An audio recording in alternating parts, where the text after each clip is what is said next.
Coba buka mata lo, lihat itu Mekah. Bayangan gedung mewah sudah berani menginjak area suci, persis kayak peringatan Nabi 1400 tahun lalu. Lo pikir itu cuma soal pembangunan keren? Salah besar. Itu adalah tanda nyata yang bisa dibuktikan lewat cara kerja alam. Kalau lo masih nganggep gurun itu cuma pasir gersang yang nggak guna, berarti lo belum tahu kalau Tuhan lagi ngasih kode keras lewat semesta. Mari kita bongkar fakta pahitnya. Kenapa kalau tanda ini muncul? Artinya waktu kita memang sudah di penghujung jalan. Coba lo pikir sederhana. Gimana caranya ribuan tahun lalu ada orang yang bisa tahu kalau gunung batu bakal ditembus lubang-lubang raksasa dan gedung bakal balapan tinggi sama gunung? Menara jam di Makkah itu tingginya 600 meter lebih. Dan pas matahari geser, bayangannya pas banget nutupi Ka'bah. Allah sudah bilang dalam Quran surat Al-Qamar ayat 49, kami ciptakan segala sesuatu menurut ukuran. Ketepatan posisi ini membuktikan kalau ucapan Nabi itu bukan tebak-tebakan, tapi peringatan nyata yang nggak meleset 1 mili pun. Nah, karena gedung setinggi itu sudah berdiri, otomatis muncul masalah baru soal beban yang harus ditanggung bumi. Begitu manusia nekat bikin gedung beton yang beratnya jutaan ton menjulang ke langit, mereka sebenarnya lagi ngasih tekanan titik yang gila-gilaan ke kerak bumi. Allah sudah peringatin di Quran surat Al-Isra.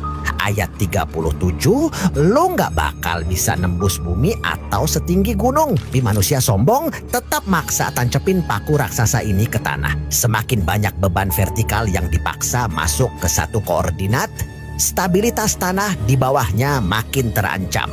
Kerusakan fondasi inilah yang kemudian memicu rusaknya sistem pendingin alami yang ada di sekitarnya. Gedung-gedung tinggi itu nggak cuma berat, tapi juga bikin suhu makin panas karena mereka nyerap panas matahari secara masif.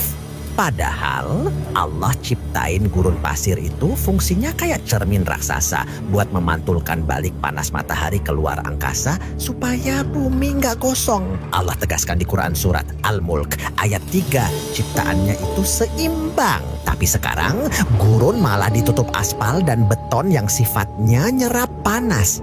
Begitu sistem pendingin gurun ini rusak, suhu udara dunia mulai kacau, dan kekacauan suhu inilah yang akhirnya ngerusak aliran debu yang sebenarnya dibutuhin dunia buat bertahan hidup. Lo harus tahu, gurun yang lo remehkan itu sebenarnya jantung yang memompa kehidupan global.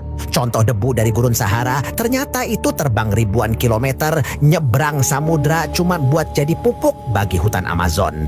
Biar lo nggak nganggap gua asal ngomong, nanti gua buatin materi khusus tentang pembahasan mengenai pemetaan wilayah sebagai keseimbangan bumi. Sekarang kita fokus dulu materi ini. Tanpa debu gurun, paru-paru dunia itu bakal mati kelaparan nutrisi. Karena suhu di sekitar gurun sudah kacau gara-gara pembangunan gedung dan aspal tadi, aliran angin pembawa debu ini ikut terganggu. Kalau suplai debu ini berhenti, Amazon hancur dan kiamat ekologi dimulai karena oksigen dunia bakal drop drastis. Tapi yang paling ngeri adalah ketika kerusakan ini justru bikin Arab menghijau. Banyak yang senang lihat pegunungan Makkah menghijau, padahal itu adalah bukti arus udara dunia sudah bocor. Tanah gurun itu gudang mineral yang sengaja dikeringkan, dan Allah bilang di Quran surat Al-Hajj ayat 5, bumi kering bakal hidup kalau kena air. Masalahnya, hujan melimpah di Arab itu tanda sirkulasi cuaca sudah pindah jalur akibat pemanasan ekstrim. Jika wilayah yang harusnya jadi pemantul panas malah jadi hutan, maka bumi nggak punya lagi alat buat membuang panas matahari. Menghijaunya Arab bukan tanda kemakmuran, tapi tanda mesin planet ini sudah mengalami gagal fungsi total. Semua kekacauan iklim ini diperparah karena manusia mulai ngerusak pasak bumi yang paling penting. Gunung-gunung batu di Makkah itu diciptakan sebagai penyeimbang lempeng bumi agar tidak mudah bergeser. Al-Quran bilang di Quran surah An-Naba ayat 7, gunung sebagai pasak.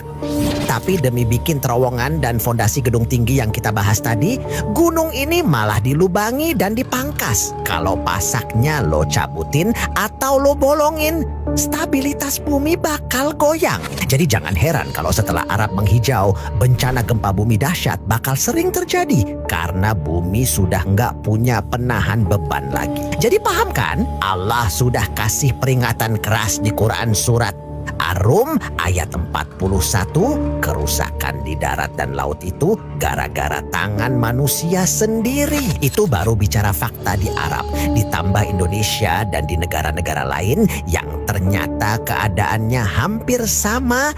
Setiap wilayah memiliki fungsi tersendiri yang udah Allah atur sebagai bentuk keseimbangan bumi. Tanda-tanda kiamat yang dibilang Nabi itu bukan dongeng, tapi bukti nyata kalau sistem bumi sudah rusak parah dan hampir meledak. Gejalanya sudah ada di depan mata. Mau tetap nganggap ini kebetulan? Atau mulai sadar kalau waktu kita memang sudah habis?